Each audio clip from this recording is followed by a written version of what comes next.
In this video, we are going to talk about how to create your audience targeting grid and actually set up the targeting for your advertising campaign. So now is the time when we really start putting all of the knowledge that we've gained into practice and begin launching our first Facebook ad campaign. And ultimately, your audience targeting grid strategy is going to depend on the audience level assets that you have to work with, depending on your business or your client's business. So let's get started and jump right into it. So for businesses with existing owned audiences, so whether this is your own business or you're managing the ads for a business with existing owned audiences, follow the steps below to create your targeting grid. So the very first thing you're going to do is assemble all of your owned audiences and make a list of them. So for example, just grab a piece of paper or a note document on your computer and just list out all of the owned audiences that the business you're running ads for has. So it could be, for example, all email subscribers, all customers, which can be further segmented by the lifetime value, how much money they've spent with you or by their product, all unsubscribes, and any other email or phone data you may have. So for a typical business you come into, typically they're going to have email subscribers. So you can just make a list here of assets. You're going to have email. You're going to have customers. You're going to have site visitors, website visitors. You're going to have email unsubscribes.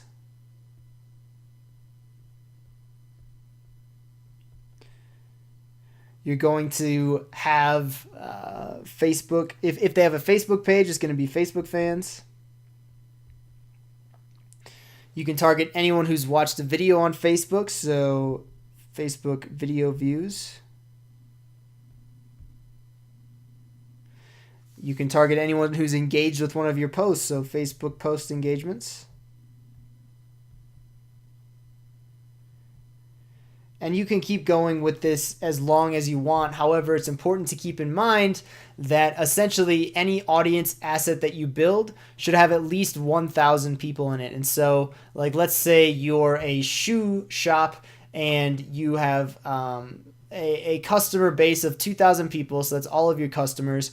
You could further segment that into red shoes, blue shoes, and green shoes. But if only 30 people have purchased your green shoes, it's not going to make sense to segment that audience out because there's too few people there for Facebook to do anything with it. It'll just be like there's just nothing. Facebook can't target that few people. And so basically you want to segment out your owned audience assets as much as you can while keeping these assets at least 1,000 members per audience. And so what you're going to do that is you're going to create all of your website owned audiences by going into the audience manager and creating an audience made up of all of the website visitors over the last 7, 30, 90, and 360 days. And so you're going to do that by going into your business manager, going into your audience assets here, and then you're going to go to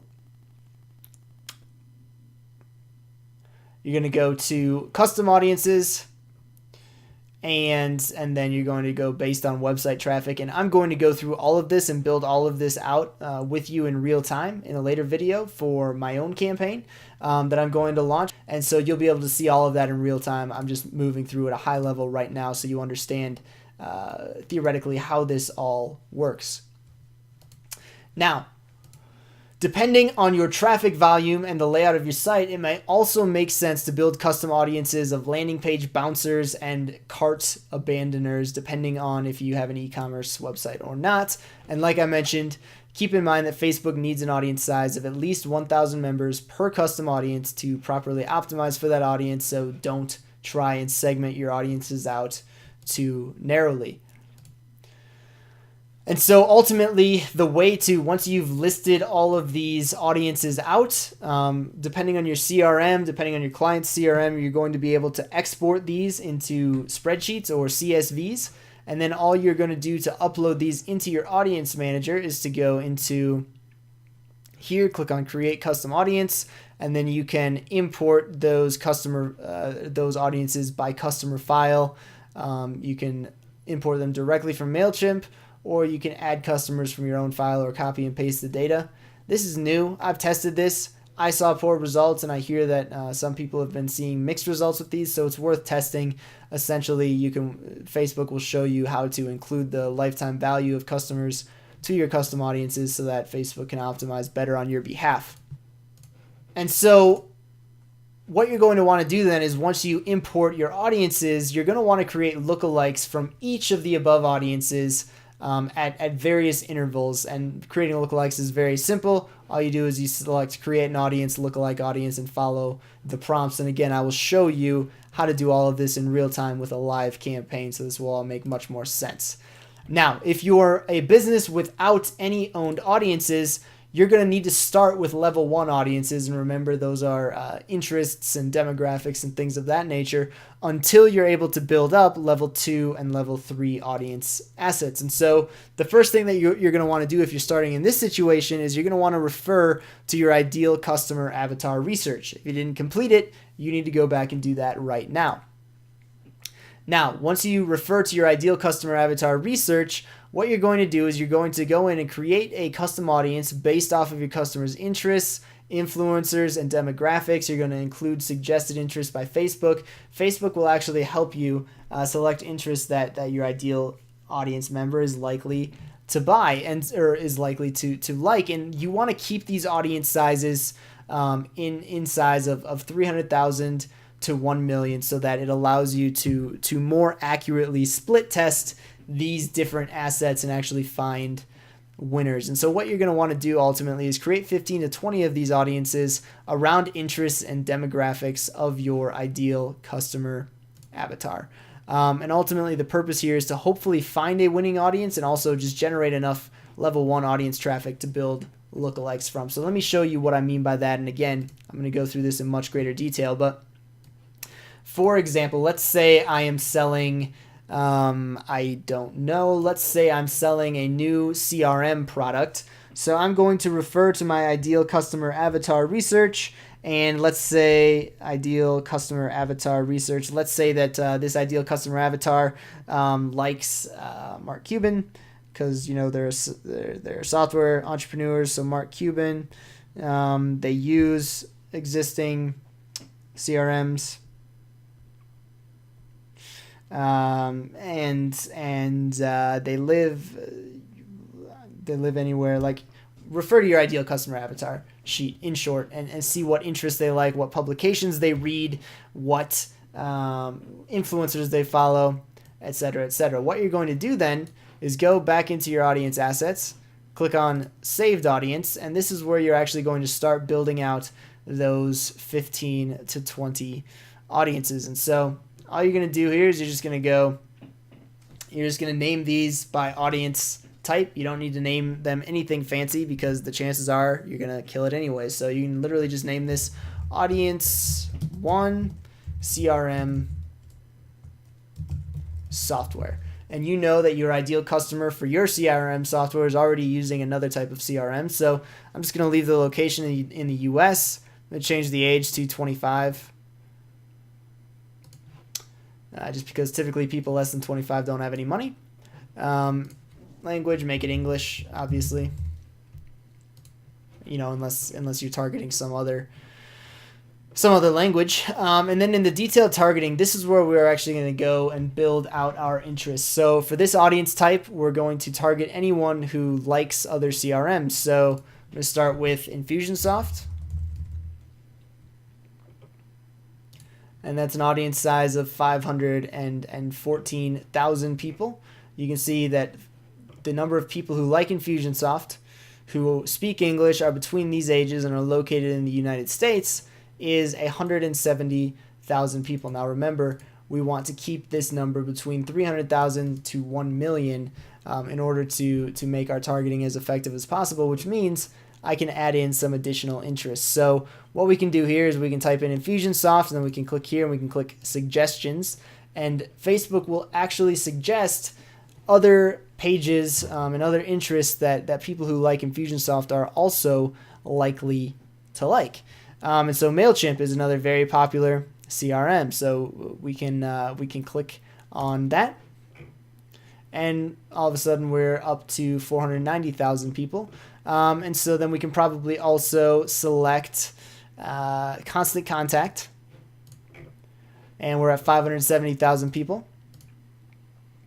I'm not going to choose HubSpot simply because HubSpot is really known for their content marketing, not necessarily like if you look over here, you can see 3 million people like HubSpot. It's because they're so prolific in their content marketing, not necessarily because that many people are actually using HubSpot. And so I'm going to stay away from HubSpot just because I think that's going to bring in too broad of a number of people. But GetResponse is a pretty niche product. People who like GetResponse almost certainly use it or are small business owners, and so I'm going to choose them. Moz marketing software is not really a CRM. Let's see here. What are some other CRMs here? iContact, that's a CRM. Marketo, I believe, is a CRM, email automation, so we can choose that. And all of a sudden we're at 640,000, which is right in the middle of our sweet spot between 300K to $1 million. So right like that, we have audience one, which is CRM software created. So we can go ahead and create that audience. And now we can go ahead and create another saved audience and call it audience 2. And we can call it, and we can do more CRM software. And so what we will do then is essentially the same things. We set our age to 25. Language is English. And for detailed targeting, we can start with, let's say, Aweber.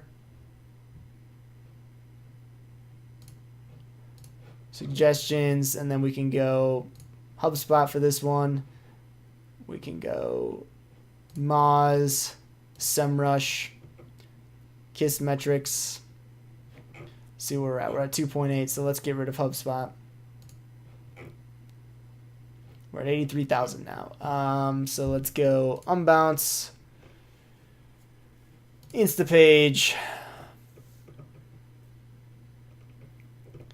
Shopify and WordPress are just way too mass market. Not really what I'm looking for. Let's see here. Sprout Social, SpyFu. I saw SpyFu.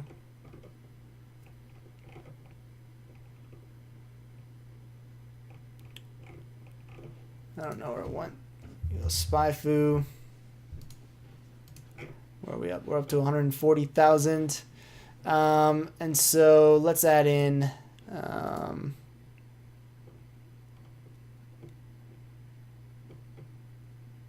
Yoast, Optimizely, Buffer, up to 300K. And let's see what else we can find here. WooCommerce.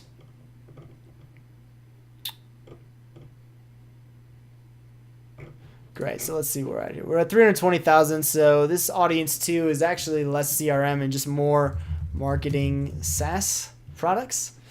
And so we've got marketing SaaS products. And let's see, there's that. Now we can create a new audience around influencers. And so we've already stated that our ideal customer avatar likes Mark Cuban. So we can go to create a new saved audience.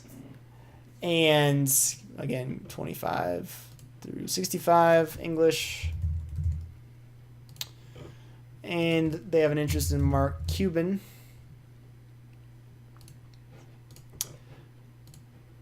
And so then we can go in and find other interests because, well, we're already at 970,000 people. So in this case, we would want to leave Mark Cuban himself. So audience 3, Mark Cuban. And really, we just keep on going down this until we get anywhere from 10 to 15, maybe even 20 initial audiences. And again, you're only going to need to go through this effort if you're completely starting from scratch and I'm going to show you exactly how to roll out this campaign. But really all we're trying to do here is we're just trying to keep relatively narrow targeting, and then we're just going to throw everything at a wall and see what sticks. We're going to spend $5 a day max to each audience, and within 48 hours we're going to have a pretty good idea of which ones have the possibilities of being winners and which ones are losers. We're going to kill the losers rather, scale the winners, and ultimately start building up our audience list that way and getting some profitable conversions. Really, there's no science to this. It's just throwing a bunch of audiences at a wall and seeing what sticks, and then scaling up the winners and killing the losers as soon as possible. And so, in a nutshell, that is the Facebook audience grid creation. Essentially, you start by just listing out the audience assets that you have to work with and uploading those to the Facebook Audience Asset Manager if you have them. And if you're starting from completely scratch, if you're starting from ground zero, then you're going to go through and create 10 to 20 different audiences made up of your interests that your ideal customer avatar would likely have, and we'll test into it that way. And again, I'm going to show you how to do all of this in depth in real time, but this is a high level overview of how to do it so that you understand the thought process behind it when we actually do it together. I'll see you in the next video.